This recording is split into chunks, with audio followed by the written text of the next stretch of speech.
Hello and welcome to another episode of All Elite Arcade. It is Monday, and on Monday we talk video games here at AEW Games. As always, I am Evil Uno here with my good friend the Chugs, and unlike other weeks, Chugs, I have very few games to talk about this week. I also, Uno, have very few games to talk about. I mean, I do have one game that I certainly can talk about, but in a way where I don't want to spoil anything. Everyone knows, of course, me and Evil Uno are going to talk more about Silksong, but Absolutely. Same thing.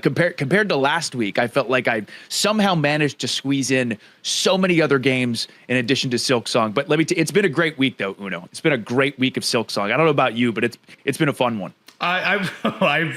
I hate to say this. I don't think I had a fun Silksong week. I'm still hammering against these same bosses. But I did, and we'll start with Silksong. We'll get into some other stuff afterwards. I did play a bit of Silksong this week. I did invest a few more hours. I did talk about this last week, how I was using the base crest. Well, I've been playing around with the other crests to try and just figure out which one I prefer best for these boss battles. And while I have only tackled the boss battles 2 or 3 times, I have gone around the entirety of the map just to try and get my hand at other enemies, so I can kind of test the limitations of these new crests. I still don't know which one to use. I think I'm still fairly early into the discovery of which ones I like and which ones I do not. But can I stop you for a second? Yes. No, can I ask you? And again, minor spoilers as far as the name of the crest and what these crests do. At this point, hopefully that's okay with everybody listening. Hey, slight spoilers. Here comes the X. Slight spoilers. No juicy lore spoilers or anything like that. But so far I think I have 5 different crests. I believe really so cool. here too. Yeah. Okay, and my favorite one by a mile is the Crest of the Wanderer. And that's the short attack one that you were telling me about, right? That's the short attack, very fast, but the pogo is exactly like Hollow Knight was. As far as DPS and damage, that one has seemed to work best for me, but I can only imagine, once I'm done and eventually finish this game, I can only imagine all the builds people are going to have where you're like, oh my God, I wish I would have used this crest, seeing all the damage these people are doing. But yeah, that's been my go-to. Yeah, especially if you pair it with the right weapons and the right charms and stuff. I think any of them can be very useful. I like that one, what I've played with. I played a little bit with all of them. Truthfully, I think I've now erased all of my muscle memory from the original Pogo from Hollow Knight. And I'm so used to the angled one that it's been hard to try and switch that off and go back to the previous one, especially with the short attack of the Pogo compared to the diagonal Hornet attack still has a decent amount of length to it. So I've been having a hard time with that. I will say, though, I can already tell I was playing this wrong. I should have been playing with other crests because some of these enemy battles are much shorter. Even regular enemies that it might have taken me, some of the knights that are on the way to that first large door at the end of Act 1. Or sorry, not even. Yes, that is on the path, which is on the left side of the path. Even those who have taken me a lot of attacks from a Hornet attack to ever take them down are much quicker than most of the other crests I've used. I think most of the other crests have higher DPS than the original one, at least from what I could tell. It seems to be, yeah. Yeah. But yeah, I'm still hitting the wall at Silksong, but I did say this last week, and in a lot of ways, that is why I haven't tackled them too much. I have a 16-hour flight tomorrow to Japan. Yeah. And if by next week I haven't defeated one of them, maybe Silksong is just not my game. I don't think that'll be the case. There's no way I'm not getting through this. I'm very stubborn and hard-headed. So I think I will get through. Oh, yeah. No, not on the stubborn and hard-headed part. I was like, wow, is it that obvious? On the you're going to beat it. That's what I meant. You got my full support. Okay. No, come on. That timing of that. What I'm saying is, for the record, Evil Uno, you are going to conquer Silksong. Okay. Dude. You're one of the best gamers I know. Well, You're one of the best gamers I know. I appreciate that. I can say I am stubborn, though. So I will probably get through at least I've got to at least be. In reality, I've got to beat all of them, but I think I'm going to skip the Savage Beast fight for a little bit and just focus on the main path bosses. They actually seem a little more attainable than the other two. I just cannot. I've been tackling Savage Beast the entire time because my brain tells me if I beat this one, the other ones will be easy. And I haven't beaten it. So I think I'm just going to skip ahead for a little bit and try to go the critical path. And I'm pretty certain next week I will come back with more information about some late game thoughts on Silksong. I did hear, and this is something I wanted to talk about as well, but a lot of people are telling me that Act 3, there's a lot more growth in characters and NPCs. And I'm actually very excited for this because I think a defining feature of the second game, you have the tools, you have a lot more customization of the attacks, fighting, the combat is more challenging. But I think the part I've enjoyed the most is I genuinely care for some of these NPCs now. You regularly see them. They have so much animation. They have all these audio cues that are incredible. I don't know if you've done this, but every single time, because at some point you can play a musical instrument. And if you use a musical instrument on any of these NPCs, they sing along with you and tell you their life story. And I've loved doing this. And from what I can tell, as their stories progress, because now I'm in Act 2 and you get a little more story on each character as you talk to them, their song also changes a little bit. And so I've been really excited for the late parts of this game because I do want to know just how much changes in the world, but then also how much changes with these NPCs that I've interacted with.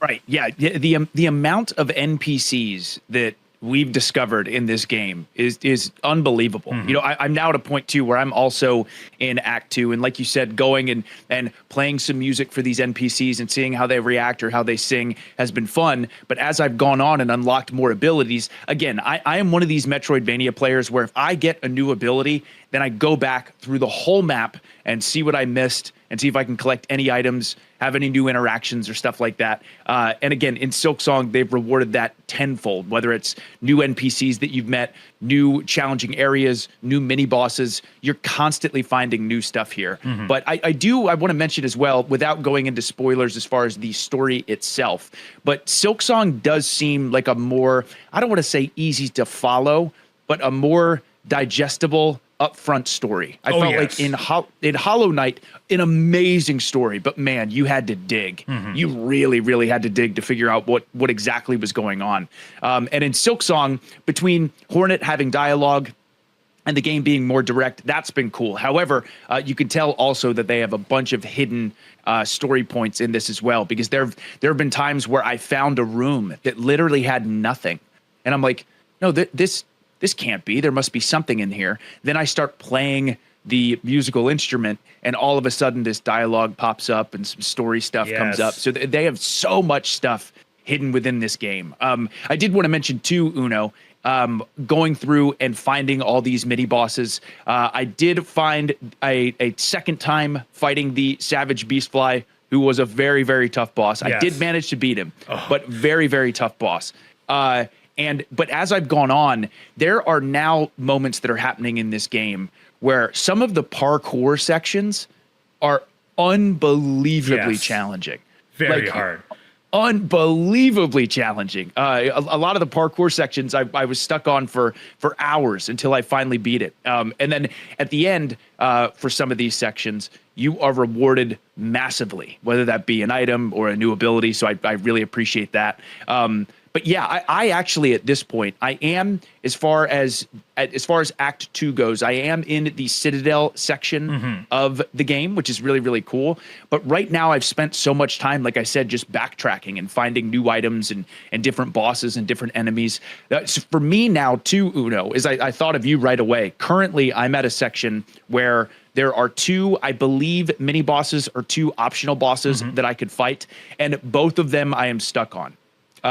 Both of them have been a real challenge. One of them from the very early parts of the game, another one from a brand new area that I just discovered that also has these incredible parkour sections. And as I'm continuing this as well, pretty much, at least in my experience, any area or situation that you can think of, Silksong has it.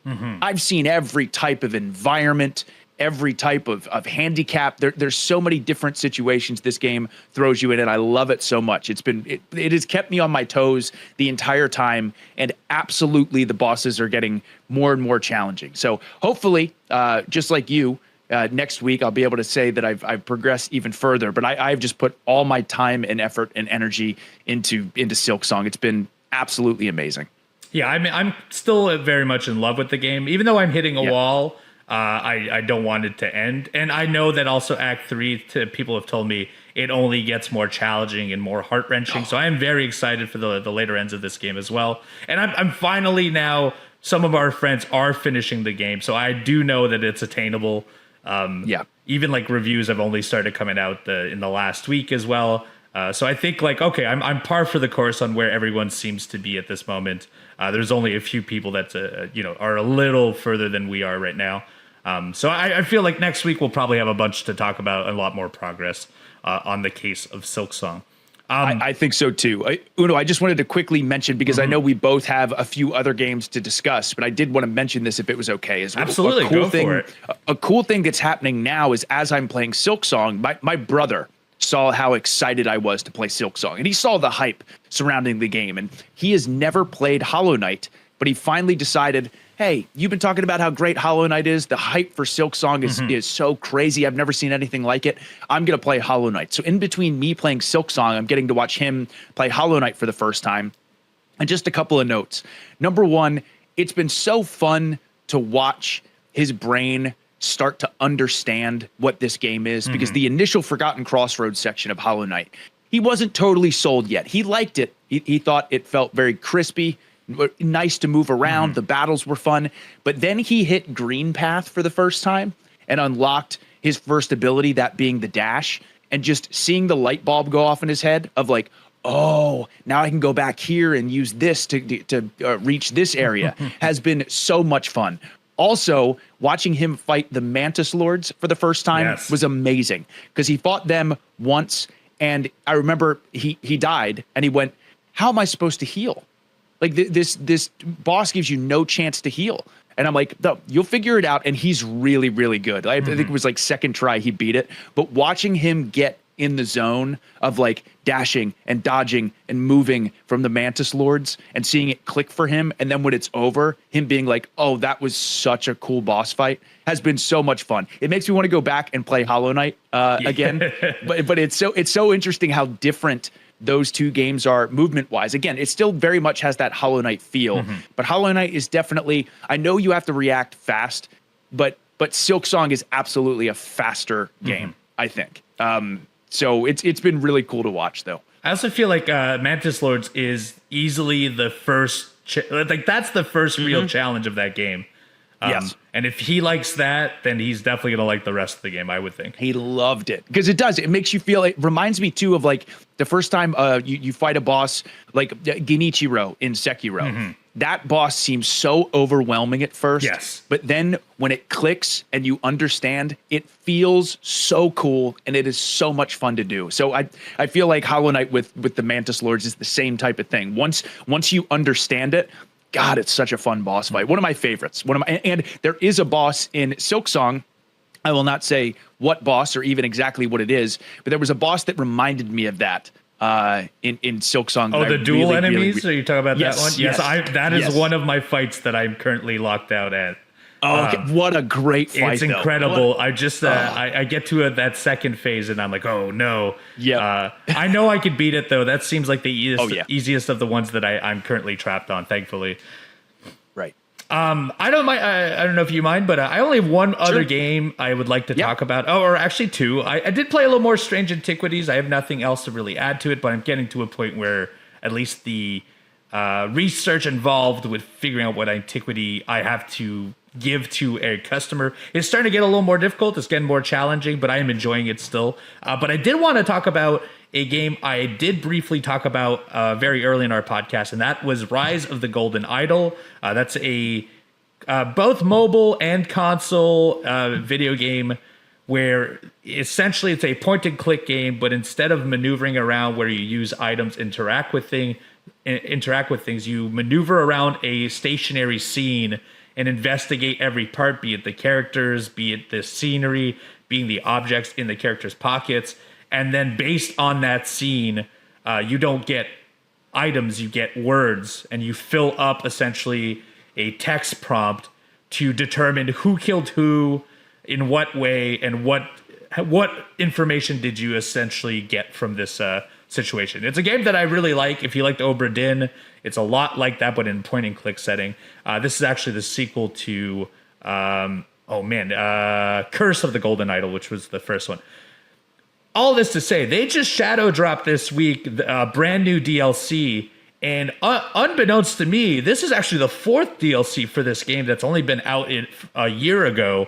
And so on my Japan trip that's coming out tomorrow, not only do I have Silksong, but now I have 3.5 DLCs to complete that I had no idea about.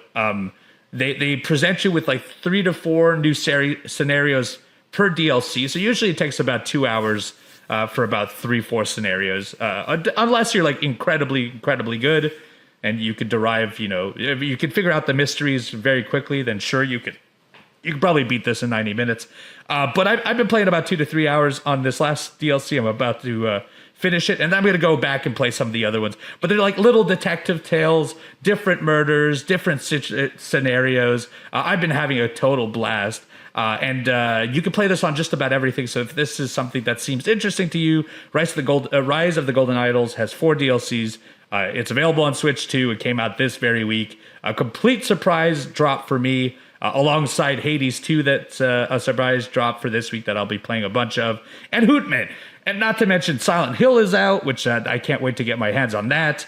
That new Dying Light game came out this week. I can't wait to play some of that as well. We're eating good here when it comes to video games. There are some incredible games that just came out. Oh, yeah. I know we say it all the time, but as this year goes on, this might be my favorite year ever in gaming. I am just having so much fun. There's so many incredible titles that are coming out. And Uno, for me as well, I did get the chance to play a couple other games. Once again, I say it all the time, Pokemon trading card game Pocket, still consuming every one of my mornings. Love that game. But in addition to Silksong, which again, I'm playing on my own and doing a streamed playthrough, of course, I'm continuing with the incredible Clair Obscur Expedition 33. And all I wanted to mention, and again, I'm not even going to go into any detail, but these boss fights keep getting cooler and more cinematic. Like, I just did one boss fight that was maybe the coolest boss I've fought in the game. There's more and more status effects are being showcased. I say it all the time with the Pictos and the Lumina and all the different builds and setups you can do. But my God, this game has been just a cinematic masterpiece in a lot of ways. And I'm only in Act 2, so I think I got a little ways to go. The other thing, just a small thing that I wanted to mention, and this isn't necessarily gaming related, but it kind of spins back to it, is I did get the chance to watch that movie Weapons. Yes, incredible. So good. The director who also made Barbarian, and watching Weapons, all I wanted to say is I can't explain how excited I am for this director to make this Resident Evil movie. Like, I am so unbelievably excited that he's going to be working on this project, because both Barbarian and Weapons were so good. The movie does such a good job of building a certain tension or certain atmosphere and then going a completely different direction. It's just, it was such a good movie. So I can't wait for the RE movie. I feel like it's going to be perfect for Resident Evil, because both those movies have like a similar arc where, which, like you said, it's building tension. You have this like immense amount of suspense for the first little while. Then there's like grotesque, horrifying aspects to these movies. And then there's like glimpses of humor in it as well. Yes. That I think will really help Resident Evil. And then, of course, he has gone out and said that they will not be based on any of the movies. He only cares about RE2, and it will not be about the main characters either. It'll just be a character during one of these occasions. So I'm excited to see what will come out of it. And that's their next movie, from my understanding. We're probably like 2-3 years away from seeing this. Very excited to see it. Yeah, me too. Was there anything else on your plate that you've played, or that you would like to talk about? I think that's about it. That's about it for me. Well, that is not all. We will be coming back with the producer quiz and some news right after this.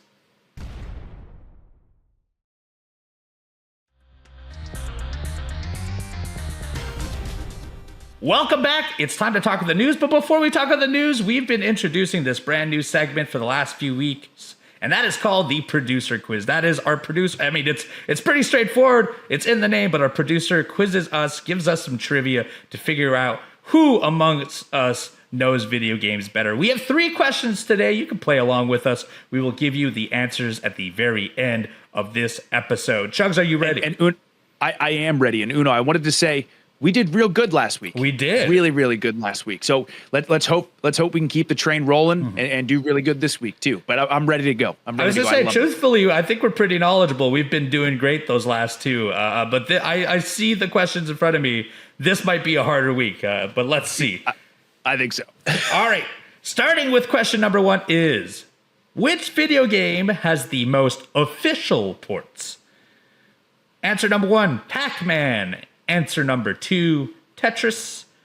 Answer number 3, Minecraft. Or answer number 4, Doom. So I actually think this is a trick question because my initial thought is Doom. Doom's been ported to so many things, but unofficially it's been ported to so many things. So I actually think it might be B, Tetris. I am 99% sure that it is B, Tetris, because for the longest time, Tetris was known as the greatest selling video game of all time. Yes. Now I believe Minecraft has surpassed it, but one of the reasons Tetris was one of the best selling games of all time was all the ports. Tetris got ported to absolutely everything. So I think you are correct. I agree. I think the answer is B, Tetris, as far as official ports.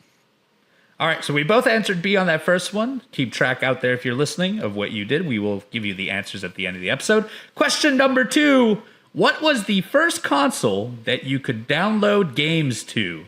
Ooh. Is it Nokia N-Gage, the Atari 2600, Sega Genesis, and Xbox? Oh, man, this is a tough one. So this is a complete shot in the dark for me. The 2 I'm going between is the N-Gage and the Sega Genesis. But if I could be completely wrong, but I think the Genesis came out before the N-Gage, I believe. And I remember there was the Sega TV thing that people could download and use, I believe, to download games. Or either play games from the internet. I'm not sure. Okay, I'm gonna say C, Sega Genesis. That's what I'm gonna go with. I'm gonna go with that. This is the hardest question we've had yet because the only one I know for sure that has internet access is Xbox. Right. And I don't even know if it had DLC in it. I remember it had email, but I don't remember downloading content on it. And the N-Gage was literally a phone. So that's the other thing. I'm like, oh man, it could be, because of course you could do that. I might change. No, I already said C, Sega Genesis, so I'm gonna commit to that one. But if I had to pick a second guess, it'd be the N-Gage. Yeah, the only one Atari 2600 seems like an outlier on here in a way that maybe we get surprised and something's on there, but I cannot believe there'd be internet on it. So I think I'm gonna go with Nokia N-Gage, and we will differ on who was there, and maybe we're wrong entirely. We'll find out at the end of the episode. That's such a good question. I actually can't wait to see what the answer is for that. Me too. Last question for our producer quiz. Question number 3. What was the first Pokemon ever created by Pokemon character designer and art director Ken Sugimori? Is it Rhydon, Cubone, Bulbasaur, or Mr. Mime? This is another hard one because I have no idea. Oh my God, same. This is another complete guess, another great question. I don't know why I'm thinking this. So initially I'm like, oh, it's got to be C, Bulbasaur, because that's the Pokemon number 1. And that's what I was thinking. But I don't know why I feel like it might be Cubone, as like an early development or one of the first made Pokemons. I seriously have no idea, but for some reason my intuition, my gut could be completely wrong, is saying the answer is B, Cubone. So that's going to be my guess. That's good. Because I have no idea. I'm also unsure, and I'm basing this on information that I may not even know for sure. But I remember playing Pokemon Red, and I believe Rhydon has a text prompt inside, or at least when you're in the zoo, that says it is the oldest Pokemon. And I don't know if that is Rhydon. Maybe it was a completely different thing, and it's completely unrelated. But out of that alone, and because I have no clue whatsoever, I'm going to say Rhydon as an answer. But that's a great answer. Genuinely have no clue. Genuinely have no clue. Yeah. So there you have it. We differ on answers. One of us will walk away the victor in this producer quiz. Do keep track if you are playing along. We also have some news for this week, a handful of things, starting with Hideo Kojima and Kojima Productions have come out with all kinds of news pieces, including, if you did not know, Death Stranding is going to be getting its own anime. We got some inside looks at some of the art that is coming out for that, projected to come out late next year or the year after. Also, Death Stranding is not only getting an anime, but Death Stranding is getting a movie adaptation by A24, which, if you know anything about A24, they make very visually stunning movies. So I think that will be a great place as far as publishing house for Death Stranding movie. But they also came out and said that it will have nothing to do with the games. It'll be set in the same worlds, but it'll be an original story, which I'm actually more interested in that because I feel like it is impossible to tell the Death Stranding video game story in a 2-hour game. Or a 2-hour movie. It's just weird as hell, and I just don't know if you could explain that. So I'd be way more interested in someone else's original adaptation of that world. So that is coming out in the near future. But the biggest piece of news that we got from this, we actually got two pieces of news. Kojima announced some actors as well as showed a cover art for Fizzant, which is his next Metal Gear-esque video game that is in the near future. But Kojima and Jordan Peele, who is involved with this horror project, unveiled a trailer for their OD game, did you get to see this, Chugs? I did get to see this trailer. It is stunning, like visually stunning. I don't know what Kojima's production house is way ahead when it comes to facial recognition programming. It's crazy. And I don't know if that is the implication from this trailer, but it does give crazy PT vibes. It seems like it's in first person, and it looks horrifying. Dude, the one shot, again, and if you've not seen this trailer and you're excited about horror games and you like Kojima, go out of your way to watch this. Jordan Peele, also just the man. But that girl's, like you said, I'm so glad you brought up the facial recognition, because that girl's face, when it zoomed in and she looks so horrified, it sent chills down my spine. Yes. It is so unbelievably realistic and good and well shot. We talk about getting excited for horror games coming out like Silent Hill F. I can't wait to play this one. It looks terrifying. Yeah. Ever since PT, I've been hoping Kojima does a proper first-person horror game. So, and Jordan Peele has knocked it out of the park when it comes to his horror projects. I'm very excited for this. Watching this, I think the last 4 or 5 years, we've reached the pinnacle of what we can with video game hardware as far as graphics. But I will say, this is the first time watching where I thought okay, these eyes are real. And usually when you play these video games, that is where the issue is they can get full body motions, they can get skin, you can get sweat, but eyes always look devoid of life. This doesn't feel like that at all. In fact, when you calling back to what you had said earlier, the main character of this trailer, a French actress, I forget her name off the top of my head, but has a horrifying look on her face during one of these shots, and you genuinely feel the horror in her eyes, which I don't know how they get to that point now, but it's stunning to see how crisp and how clear the graphics are. It does look like a movie at this point. We've finally reached a point. What is the term for when it looks weird? Not Silicon Valley. That's where it's from. It's escaping me, but we're finally at a point where it looks lifelike. Yeah, it really it's hauntingly beautiful. It's unbelievable how good it looks. And it just, again, I'm so excited. Like the idea of Kojima with PT and making a Silent Hills game had me and millions of other people so excited. But obviously that's not happening now. So instead, moving forward with this project and Jordan Peele there as well, it's just it's going to be so good. It's going to be so good. Yeah, I'm very excited for all of the Kojima projects. At least they're testing their hand at a lot of odd stuff, and I appreciate them for them as well. Yeah. And then, honestly, somewhat attached to this, but Metal Gear Delta just came out recently, the remake of the Metal Gear Solid 3 video game that Kojima is known for. Well, Konami, obvious developers and producers of the Metal Gear series, have gone out and actually put out a poll on what people's thoughts on what future game they should remake from the Metal Gear series. It would seem that Delta has done incredibly well. I would not be surprised if Konami gives the remake treatment to some of their video games. In fact, I would want them to, because if Capcom is any indication, if Delta is any indication, it can be done and it can be done properly.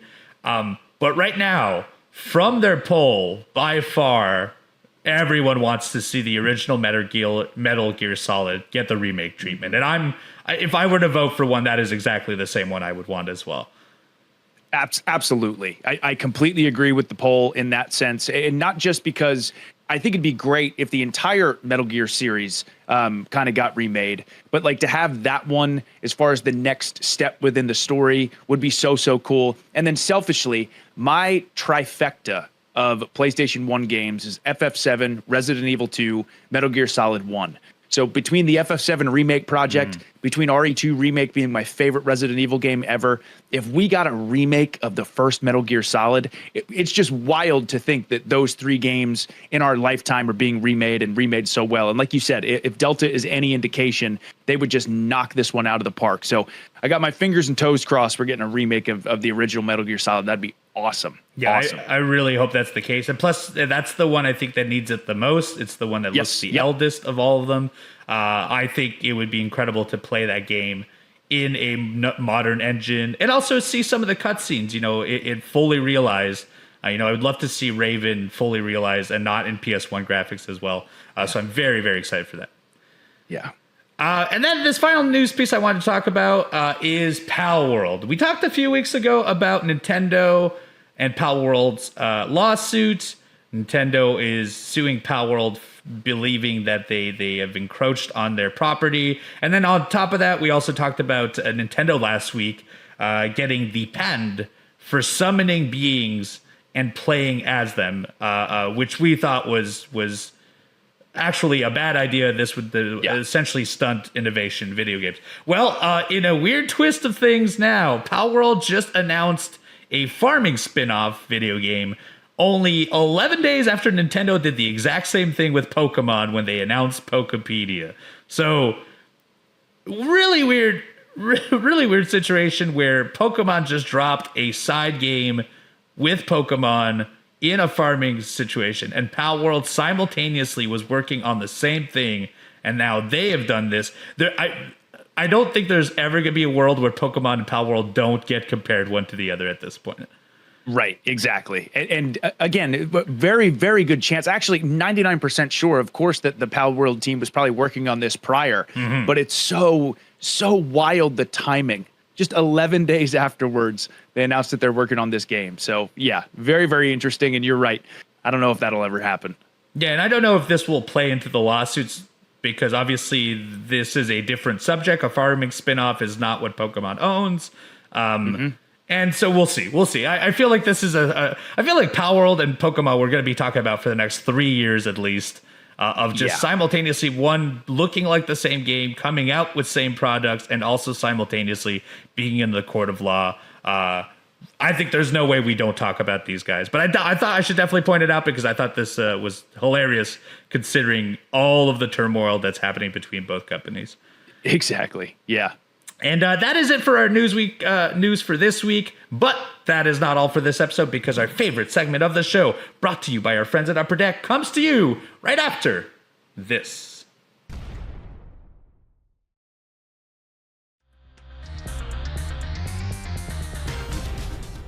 And we're back. It's time for the Arcade Mailbag, our very favorite segment of the All Elite Arcade podcast, brought to you by our good friends at upperdeck.com. Actually, Upper Deck has sent us some great cards from their metal pack from 2025 AEW's metal pack, and we are going to open one up right now.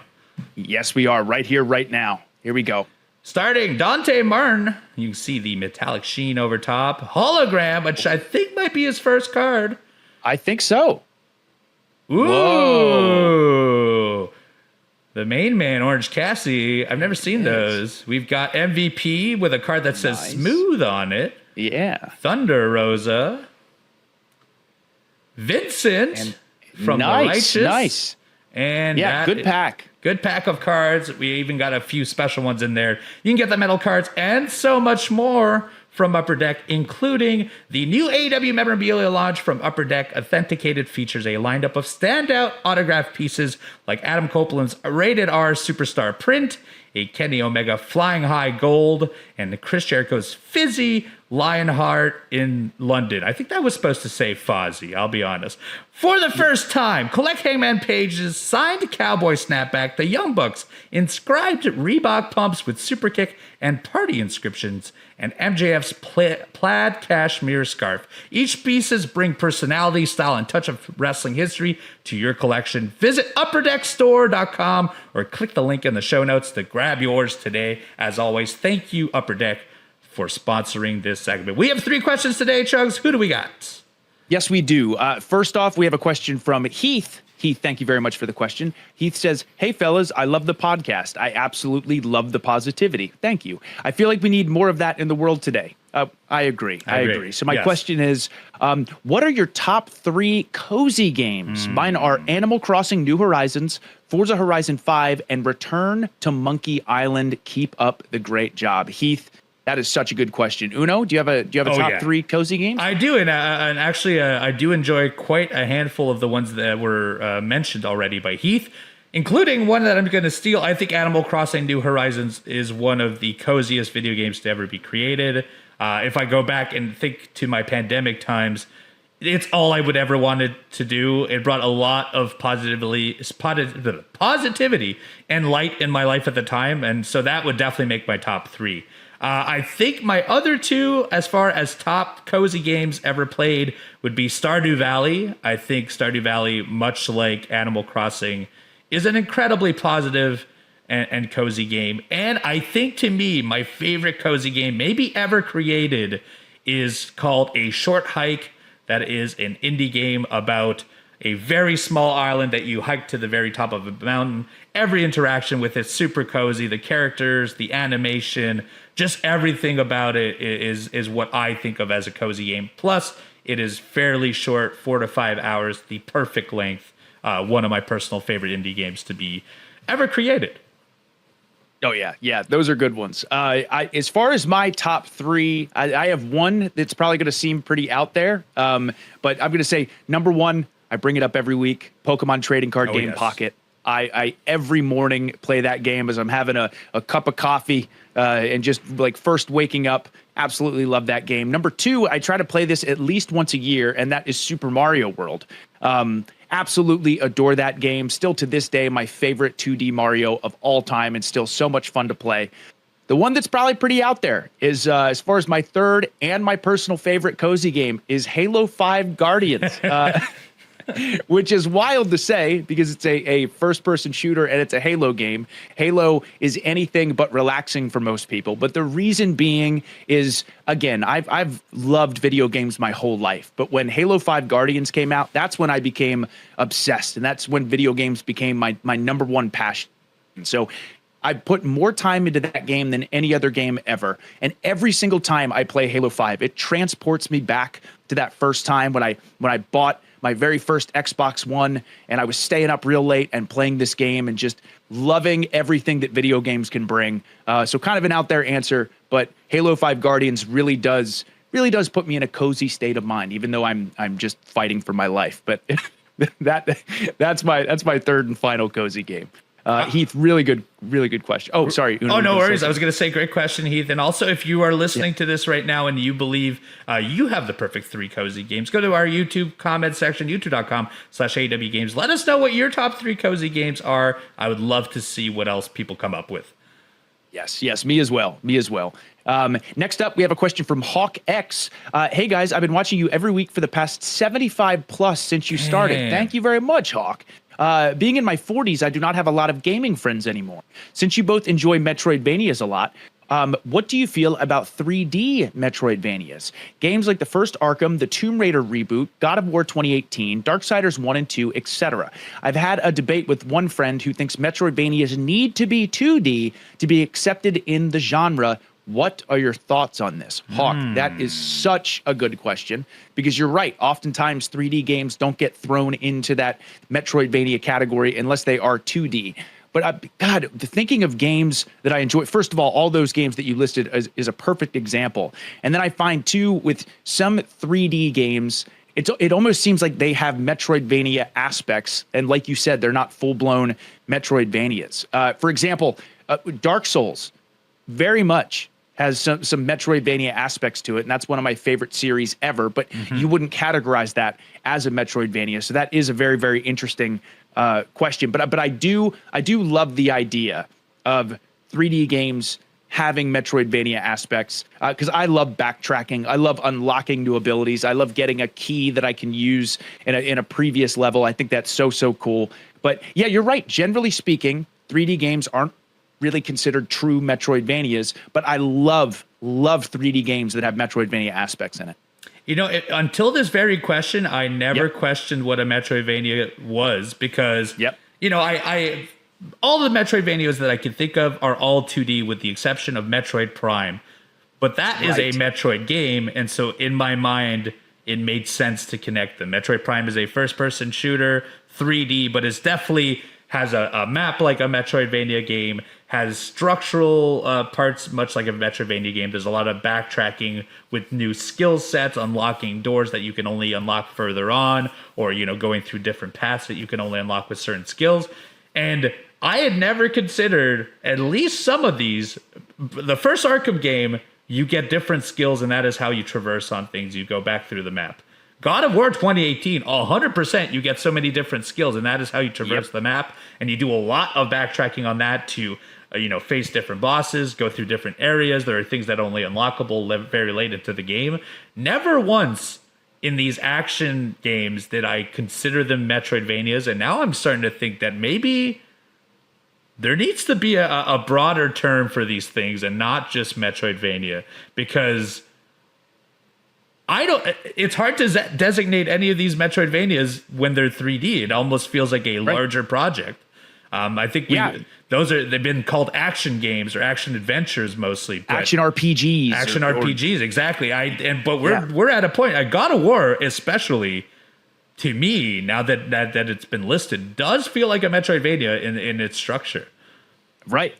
It is so cool. All the different genres and subgenres, and I love when games take inspirations from other genres. Like again, I generally would consider, not to bring up Dark Souls again, but I generally would consider Dark Souls like an action RPG style game, or of course now there's even this genre Souls-like because of how much impact the game has made. But again, it's absolutely taking a little bit of that Metroidvania aspect to it. So, Hawk, you're right. Generally speaking, when I think of telling someone, "Hey, here's my top 3 Metroidvanias," I don't ever really consider a 3D action game with Metroidvania aspects in that. So that's neither. You're right, Uno. We might need to. It's just there's so many cool different categories that you could do. That's such a good question. Yeah, that's a great question. And I will say at the very end, I still think a Metroidvania might be a 2D version of it. But I think I agree. Might need to explore different terminology when it comes to 3D ones, because they're at this point almost all 3D action games have Metroidvania features to it. I'm just like half of the survival horror games I play have Metroidvania aspects to it. The map, the going back, being only able to unlock certain doors with certain items and weaponry or skills. So yeah, I think there's a broader discussion to be had about this for sure. Yeah. Oh, Hawk. Great question. Great question. And last but not least, we have a question from Grunge. Grunge, thank you for the question. Hey, Chugs and Uno. This question is targeted towards Uno. Okay. So here you go, Uno. After hitting a wall on Silksong, do you believe that Blueprints will be your game of the year? You seemed very enthusiastic for weeks versus your initial impressions of Silksong. Uno, what do you think? All right, so I'm of two minds before I get into this. One, I did not want to disclose my game of the year this early on. But two, I don't think I can deny the reality of the situation. I think Blueprints will be my game of the year at the very end of the year. And a lot of it is not because Silksong has been more challenging, because in reality, I think Blueprints was 10 times more challenging than I ever tackled in Silksong. I think what is going to be the defining piece that I will lean towards Blueprints over Silksong is that I've never played a game like Blueprints before. Silksong is definitely derived from Hollow Knight and a lot of other Metroidvanias. It's a game that I feel like I've had different versions of. This is just the ultimate version of them, and maybe by the end of the year, I will feel differently about this. But Blueprints was an experience like none other. It was a puzzle game like none other. It was a puzzle box within a puzzle box within a puzzle box with so many different conundrums to solve, with so many things to think about. Puzzles that I didn't even think were puzzles became puzzles, and then I started looking at everything differently. It's also a game that, and I've mentioned this before, if I have to have a notepad and it looks like a bunch of crazy ramblings, that is a game that's for me. So yes, at this very moment, I still think Blueprints will be my game of the year. There's still a lot of games to be played, including the very end of Silksong. That if the last act of Silksong emotionally tugs at me, I may end up leaning that way. But I've played a lot of great games, including Expedition 33. That's very high on the list, but nothing has been like Blueprints when it comes to 2025. And I know that won't be everyone's cup of tea, but for me, that's absolutely the type of game I'm into. So yes, it will be my game of the year, I believe. If I can ever get pulled away from Expedition 33 and Silksong, I gotta play Blueprints. I have to. So I will say this: it is an incredible game, but man, you have to really stick to it to see all of how incredible it is. It can chew you up and spit you out fairly quickly. It's same like Silksong. This is the thing. Like Silksong has these hard parts that if you just give up on it, you will not see the full brilliance of the video game. And I believe that Silksong has a lot of places still for me to maybe make it my game of the year. Blueprints, I dominated every part of that game I went through, all the way to the very minute little secrets that I had to go into like message boards to figure out. I've done it all. No other game I've done that with this year. But I can tell you this, I'm maybe 1% of the 100% that would do that. Most people will give up probably, 10 hours into this game and never even see the original end of the game, not even the 3 ends later that I would be at theoretically. But yes, great games. I can't say there's no bad game at the top of a Game of the Year list this year. Everyone's going to be picking some pretty sweet games. It's been an incredible year. Yeah, probably, again, the most stacked Game of the Year discussion in recent memory with all these great games. And also, thank you for the 3 great questions, everybody. Yes, really appreciate it. Incredible questions. If you want your questions answered in the future on an All Elite Arcade podcast, you can go to tbs.com/arcade mailbox. That's tbs.com/arcade mailbox or mailbag. Oh no. Mailbag. It is mailbag. tbs.com/arcade mailbag. Go out there, send your questions. We answer 3 at the end of every single episode. Now it's finally time, Chugs, to find out where we rank in this trivia on our producer's quiz. We had 3 questions. The first one was what video game had the most official ports ever? Well, I am happy to say that both of us were right. It is, in fact, Tetris with over 65 official ports. which unreal. I think if we kept unofficial, Doom would probably rival it because Doom's been on microwaves, it's been on calculators, it's been on all kinds of crazy things. Yep. There we go. One for one so far. The next question was, which console was the first to have downloadable content? And this is unreal. Both of us are wrong. It's actually the Atari 2600. What? Yes. So the console connected to the telephone jack via an expansion module that you inserted into your 2600, and you could download games via Game Line. I had no idea you could do this. That is incredible. As early as the Atari 2600, you could download games. That is so wild and so cool. So cool. I remember when I played the Dreamcast, and I thought it was revolutionary that you could download DLC and stuff, only to find out now that 20 years previous, it was already being done. Insane. And then finally, what is the first ever designed Pokemon from art director of Pokemon himself? And I am happy to say I actually figured this one out. It is Rhydon. Rhydon is listed as the index number 1 in the original game's code. The first ever. And I think I was right. I believe when you're in the zoo aspect, it does say it's the oldest Pokemon of all. And so I think I was right on that aspect. Yeah, what an important piece of information that you remembered. That's huge. That's huge. Well, Uno, you got 2 correct. I only got 1 correct, so GG's. There it is. You're the winner this week. The winner of the producer quiz this week. I believe we're even now. First episode, we both got them. Last week, you beat me by 1. This week, I beat you by 1. So now, 2 apiece. The score continues on. Let us know how you did in our comment section down below. youtube.com/AEW Games. Also, you can also subscribe to that channel if you would like to see our video format that drops noon Eastern Standard Time every single Monday. Our podcast drops in the wee hours of the morning, wherever podcasts can be heard. And if you do subscribe to our YouTube, you also get access to MXM's show, Bronami Code, that drops every single Thursday. We're also both on Twitch, twitch.tv/eviluno. AEW Games is at twitch.tv/AEW Games. And the Chugs is at twitch.tv/the-Chugs. Chugs, what are you going to be playing this week? I'm once again going to be continuing Expedition 33, of course, Hollow Knight Silksong. Also, I think, well, never mind. At this point, that will have already passed. But I know we had a Sony State of Play last week. So by the time you listen to this, I've probably already watched it. But yeah, anyway, mostly Expedition 33 and Silksong, twitch.tv/the-Chugs. And we will definitely be talking about the State of Play next week. Unfortunately, due to my 16-hour travel day, we needed to record this a little earlier than we typically would, but do find all of that information on next week's episode, because we will definitely, I hear they're going to be talking about some pretty cool stuff.